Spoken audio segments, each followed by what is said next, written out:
Good evening and welcome to DTV, a community TV show featuring members of the community discussing issues that are important to the community. Tonight, our topic is the community schools, and my guests this evening are Dr. Robert Kronick, Bob Kronick, close friend of mine, and the father and grandfather of community schools, probably in this part of the state, and maybe the nation. And with him and with me is Dr. Janine Al-Aseer. She's the director. I'd forgotten her title, but I looked it up. But she's the top dog at University of Assisted Community Schools at the University of Tennessee, and comes with teaching credentials that allow her to kind of assess what needs to be done. Anyway, my point being is that we've got two real genuine experts in the field of community schools, and that's an area that the company, I don't think the community really knows a lot about it. So tonight we want to take the 30 minutes we have available to us and teach us what are community schools. And Janine, you want to get started, and I'll get out of here and you can talk. Absolutely. Doug, thanks so much for having us today and for bringing up community schools, which is definitely a passion of mine. So I guess we should just start out by talking about what is a community school. So a community school is really, it's an idea, it's a strategy, it's a way of thinking, and a community school takes your average public school and turns it into a hub of resources. So not necessarily a place where you're coming and dropping your kid off and picking them back up again, but a place that can offer food resources, mental health resources, after school care, to provide a service that will address the whole needs of the child, not just their academic learning. What would you add, Bob? Well, that's a really great opening. My initial thinking on all this was that the non-curricular needs of children do not get left at home. I know nothing about how to teach anything when it comes to skills, reading, writing, all that. But I know a little something about how to enter a system. I know a little something about culture. And I found that these were the things 20 some odd years ago that were being horribly ignored in our schools. And I happen to think that if we're going to bring about change, and boy, change is needed today, because education has become so politicized, that you go where the children and the families are, and that's the schools. And I'll add a little bit more later on, but the reason that I started this whole mess is that I had spent, maybe 5-6 years at Taft Youth Center in Pikeville, Tennessee. And I ran into kids who committed murder, rape, arson, and assault. And it just hit me. Our interventions, our plans were too late. But I will go on record as saying I miss Taft Youth Center. It was the best of the lot. And that was politics also. May I ask a question or make a comment here, Janine? As you described what it was, the idea and the resources, it struck me as being that I'm a product of the K through 12 system, or the 1 through 12 system, and in the public schools. And our school system, of course, 60 years ago was a lot simpler than it is today. But it strikes me as what the community schools must be doing is gathering resources that have always been there. They just are focusing them in the schools. And I would also, I would like you to touch on a little bit of what does that cost the school board, or what does that cost the people who are footing the bill for the big school versus what is paid for by the community. It's just giving them a place it's giving people who need the services a place to find them in a very simple, easy way. Does that make sense? Absolutely. You hit the nail on the head when you talked about resources. So we're talking about partnering with businesses, with organizations, with folks here in Knoxville and beyond who can provide resources back to the community. And oftentimes our minoritized families are the ones who don't have the social capital to know about the resources that are already available right there in their backyard. And I think part of what the community school does is harness the power of partnerships to bring in resources. You mentioned funding. I think that a really important facet of the community school is the return on investment. So while you do have a lot of things that are provided right there at the school site, we're really harnessing the things that were already there and available in the community. And so the return on investment is quite high for a community school, particularly knowing that it's a public education system and it's a building that we're already paying for. Right, Bob? I made a mistake letting her go first. Absolutely. The services have always been there, but they're fractured. They're hard to find, they're hard to access. So Joy Dreyfus, which is a name that many people have forgotten, and I think that's a huge mistake, but what I stole from her was that schools are the hub of services. The school can be a one-stop shop. And one of the key terms, in fact, it's in a wonderful article in the New York Times yesterday. When you see adults in the school building, you know it's a community school. And you don't know why they're there. They may be there for an art class, a cooking class, or therapy. But stigma is one of the things that I started reading about in the 60s, a guy named Irving Goffman, who actually was a guest of ours in my home 5 different times. We brought him here to talk. That the community school went a long way in making services A, more efficient, and B, working hard to get the stigma away. Can I say one other thing, and then it'll be 3 diamonds back to you? Besides all of this, we need collaboration. I think a project that I'm involved in now in criminal justice, I was probably one of the few professors on our campus that spent time at Brushy Mountain Prison. But what I learned from Brushy Mountain Prison and Taft Youth Center is that it's cheaper to intervene at the level of the school than it is at the state. So I would hope, and I've been hoping, but I've never seen it happen, that at the state level, these commissioners actually met, that corrections, mental health, and education knew each other. I mean, they're trying to come up with a deal on masks. Maybe masks would be the greatest way at all to get them to work together. And you want to talk about school board wasting money, just threatening this lawsuit and telling David Book, the law director, that he needs to go hire an attorney. That's where you're wasting money that needs to go to kids. I want to piggyback also off of what Bob was saying in terms of we're talking about a continuum of care, and we're talking about connecting those resources, not only so it's reducing the stigma of accessing care, but so that it becomes more normalized to go to your local school building, to be there, to access classes, to not just come to the school when your kid's in trouble or when it's parent-teacher conference night, but to think of the school as a place where you can access resources and that you can go in times of need. So of course, we're creating a safe space for kids, but we're working towards community empowerment by creating that accessible and equitable approach, that horizontal and democratic approach to education and to the school system itself. Yeah, I think too, one of the things that the literature said when I started was that the teachers would resist this. They never did. They loved it. In other words, what we did, if you want to look at it, you know, from a social capital financial issue, we gave them teachable moments. Teachers should not be social workers, but I hate to say it, I'm afraid they're getting thrust in that role now, simply because of a very nasty figure I saw yesterday. But 41% of America's teachers say they're quitting. And I say, how can you blame them for that? So we've got to figure out how to help teachers have teachable moments.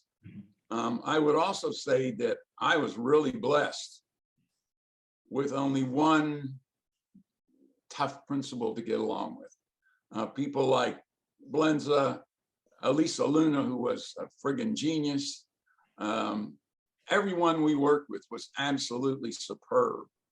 And they're the historians. They're the ones that laid it out for better or for worse for Janine and her people.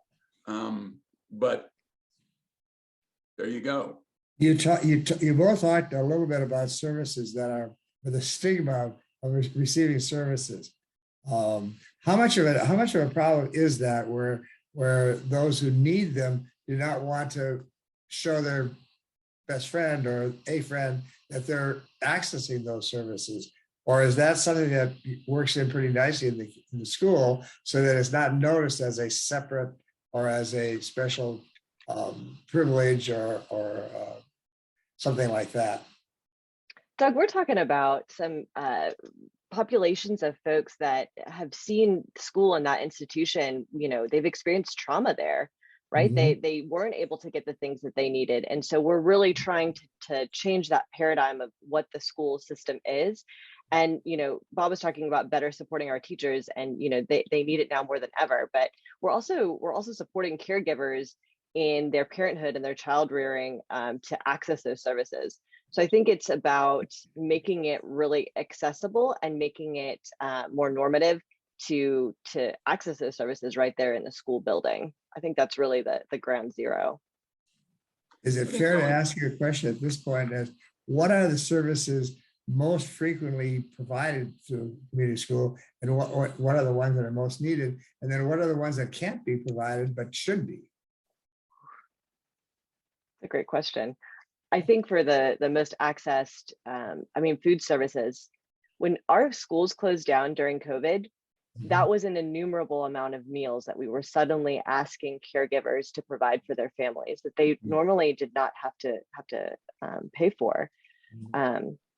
I think that when COVID hit, that's really where our community schools shined, because while the school building was closed and students weren't in the building, we were still out there giving out meals, making sure that families had access to the services that they needed, making sure that there was still a point of contact to make sure that they were doing okay, not just, you know, with their health wise, but, you know, mentally, checking in, making sure that, you know, kids were doing okay, that they had the care that they needed.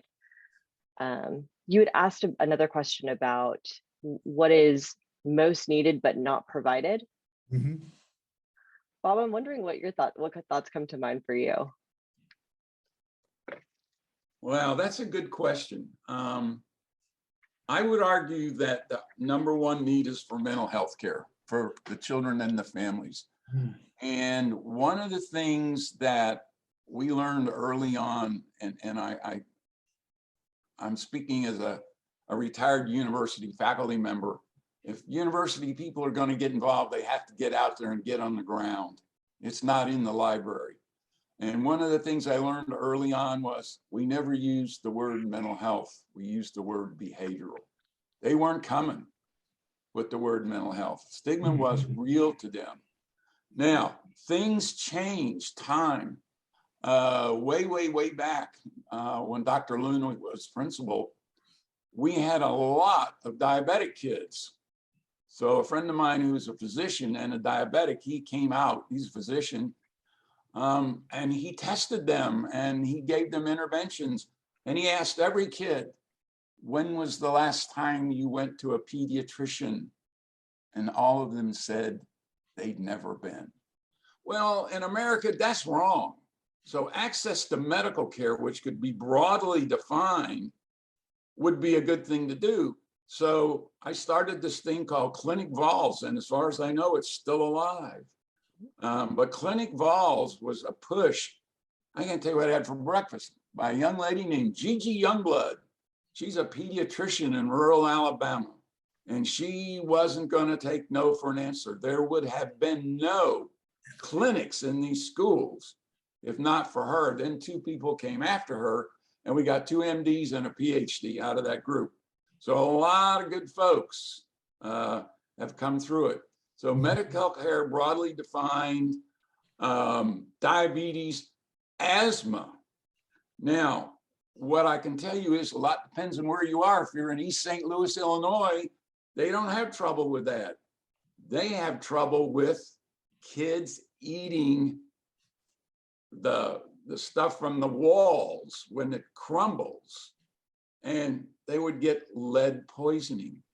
Well, in the South, we tore those buildings down. So we didn't have a lot of problems with lead poisoning. They got a lot of it because if you've ever been in East St. Louis or go into St. Louis, Missouri, they don't tear buildings down. So time and place and all that may well affect. But one of the reasons that I think we fail in what we do, and that what she's going to do to see that that doesn't happen, is you listen to them, to the people who live in the community. Human service people deliver services that nobody wants because they never talk to them. End of sermon. Bob brings up a good point about providing, because you're asking about what services are most accessed. I mean, a community school is community specific, and that's on purpose, you know? So what might be the greatest need for one community, say it's language services, wouldn't necessarily be for a different school. For rural versus urban, those needs can be completely different, or they can be really similar. But we really do try to start by doing, you know, that needs and assets assessment with the community to help them have a voice in building what comes forth and what kind of services are provided. And something we haven't even spoken to yet is, I mean, the need for childcare.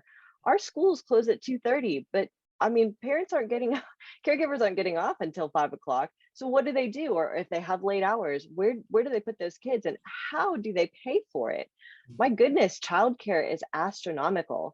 And so I think one of the things that the University Assisted Community Schools Initiative at UT really innovated was not just keeping them after school in childcare, but to really give them new and unique experiences where they can explore, where they can innovate, and really where they built a culture and a community, engaged citizens who were getting really unique experiences and able to poke around and see, you know, what am I good at? What do I like? What are the kinds of things that I enjoy doing? And giving them those experiences that they otherwise wouldn't have access to. She brings up a really cool point, and that is that not only do we have food deserts, we have daycare deserts. Yeah. All you got to do is go stand, you know, in the front yard of one of our schools and just radiate out. And how far do you go before you find affordable daycare? High quality, affordable daycare. Yeah. I was going to ask a question about, is there a problem? One, I want to eventually get to the numbers of services, the kinds of services that are most common. But also, is there a problem if I think of the kids who need meals, who are on the meal programs?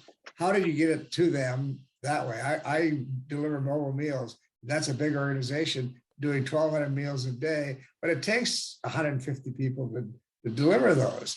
How do you do that? And also, is there a problem then? Is there a stigma attached to receiving that meal when you're in school? And is that something that you have to kind of overcome somehow?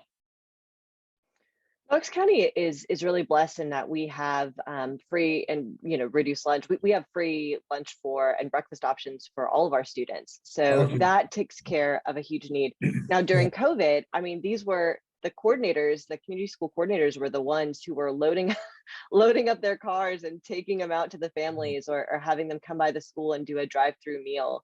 I mean, those were the folks who were on the ground doing that work. But we have all sorts of things to take into consideration. I mean, spring break, that's suddenly a full week of meals that a family isn't used to providing. So, you know, we do Thanksgiving baskets to send home at the holidays, those types of things to help fill in the gap of that in between. So beyond food, beyond medicine or medical care, what are the other services that kind of go with the community school? I was in on the same webinar you guys were on, and they talked about 5 services, and it sounded like 2 of them were basic and 3 of them were kind of the movable things. What are those? What's going on here, and what are we needing here? Well, I would argue that you go back to, and she alluded to him, Abraham Maslow, food, shelter, clothing. Okay. So food she's talked about. I don't want to get into her area, but maybe you can talk a little bit about the garden in a minute, Janine. That was purposeful. Shelter. Oh golly, I just forgot his name. He's at Princeton. He wrote this book called Evicted. when you read. Oh yeah, I read that book. What was his name? I forget. Desmond, Matthew Desmond. That's it. Mm-hmm. He nailed it. He nailed it, nailed it, nailed it. In Mm-hmm. terms of lawsuits that are heard in civil court, not criminal court, which means the person you're evicting is not entitled to a lawyer, so they always lose. Little subtleties like that. Karen Holst, when she was with us, spent, I think, more time than most of the others ever did on housing. That was something that we would find out a lot about. But when you realize that 50% of America's kids in school are living in poverty, that should be a wake-up call. And Doug, I would add, I think that I go back to the pillars of the community school. So we're talking about integrated student supports, and that can include all of these mental and physical health resources. We're talking about the expanded learning opportunities. So we're talking about taking care of that childcare gap. We're talking about active family and community engagement. So maybe that's a family child cooking class on site. Maybe that is, getting the parents in the building for English classes, really that hub of resources. And then the last part is that collaborative leadership. And I think that really is talking to community empowerment and that grassroots approach to making sure that their parents have a voice in their local school. Bob mentioned before the garden. And Bob, I feel like you should speak about that because, I mean, you built it from the ground up, but that new and unique experiences that we're providing for kids and after school and enrichment. I think that the garden is and the food forest is really a wonderful example of that. The garden does a lot of things. Number one, obviously it provides healthy foods. Number two, one of the day teachers, which we call shift one, started using it as a counseling environment. Really cool to get these kids to put their hands in the dirt and feel it. And one that I like so much is a young man who's now in middle school. He was probably one of my favorites. He had been defined by some teachers and he knew it as slow. Well, I knew he wasn't slow. So whenever we had visitors, I had him do the tour. So we had a group come see the garden, and from the garden came an outdoor kitchen. And he was explaining to them that the first crop you grow are sweet potatoes. And I'm going, uh-oh, what's this all about? He says, the way they grow, they cut down on erosion. I said, that's a slow child. He was in second grade when he was doing that. So the garden does an incredible amount. And it can also serve to build good relationships with the community. But I can tell you, when we started and we were using kale, you had to put the kale on pizza. I bet you're not doing that today. I think it became very much a part of their environment to eat healthy foods. Yeah, watching a child pull a carrot from the ground and eat it, and it blows their mind because they've never had something with that much flavor. It changes their relationship with food and what they see, necessarily at the local grocery store, at the Walmart, or at the convenience store versus what they grow in a garden. And I think it's really empowering as well for them to see something grow and to have ownership over that space. Absolutely. And Pine Gap was the first. I forget the program near the Boys and Girls Club. They were involved, but I think gardens are wonderful. We're starting to bump up against the time limit. What are some of the, I hope people watch this, and I hope that we can get it to people who don't know about community schools to watch it. And when they decide they would like that for their community, what do they do? Where do you go? Who's the guru? Who do you talk to? Who's got the money? Who's got whatever? That's the question of the day. I guess it is. I think that there's a lot of opportunities out there in terms of, we're coming upon a time where there's more federal funding than ever towards community schools. Mm-hmm. In Knoxville specifically, we have been very fortunate with a lot of private donations and folks who have been really interested to help grow this program from its inception. And Bob can really speak more to that. Mm-hmm. I think it's going to be very political with funding. The fact that United Way changed its face and it is united with another organization. I don't know what that's going to look like. I think the federal government is going to be interesting. One of the things that bothered me on the thing we were all in on, those boys didn't talk about Congress. I can tell you, I wrote that grant 3 times and never got it, but UCLA got 3 of them. Well, they got them because of their governor and Barbara Boxer and other politicians. That stuff is not apolitical. So we're going to have to, or you're going to have to figure it out as to how you're going to go about and get that. But if you get that kind of money, that opens a lot of doors. There's no question about that. But UCLA is a winner. I mean, they know how to get it. And the people that have moved in new out there, very good with funds. One of the things I see coming is I also see coming in Tennessee, a push for the charter school. And the charter school seems to be picks off the opposite end of the spectrum of kids from what the community schools do. The charter schools are speaking to the privileged. I know we're running out of time. Can I have the last 2 minutes? Yeah, she got it. All right. Is that okay, Janine? Yes, I will say, while I can't specifically speak to the legislation, I can speak to the power and impact of community schools on entire communities and to the equitable approach that it takes in ensuring that all students have access and have the opportunity to attend a high quality institution. No doubt about it. This is a quote from Art Spiegelman. If you didn't hear Mr. Spiegelman, you need to find out how to hear him. He's the one who wrote Mouse that was, kicked out of the schools. He said, this is the question that he's dealing with. The school board, and I'm gonna read it quick. The school board of McMinn County, Tennessee voted on January 10th to stop assigning 8th graders to read Mouse, your graphic novel recounting the Holocaust through your family history. Do you take personal offense? Now, you pay attention because he's gonna answer your question. Yes, but I can't tell how malevolent they are. Are all these people really idiots? Or are they actually sinister forces that have gathered to kill America? I can't tell to what degree these people carried water for more whacked out people. The ones who really stand to profit from getting more charter schools. This is Mr. Spiegelman, who writes comic books that get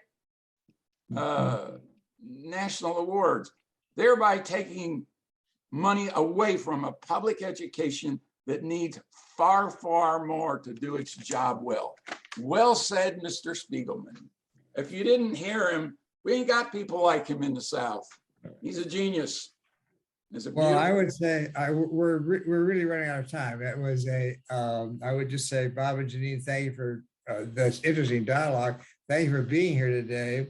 And I would say to our audience, thank you for watching. Look for us on YouTube and come back again a week from tonight at 9:30, and you will see another interesting discussion.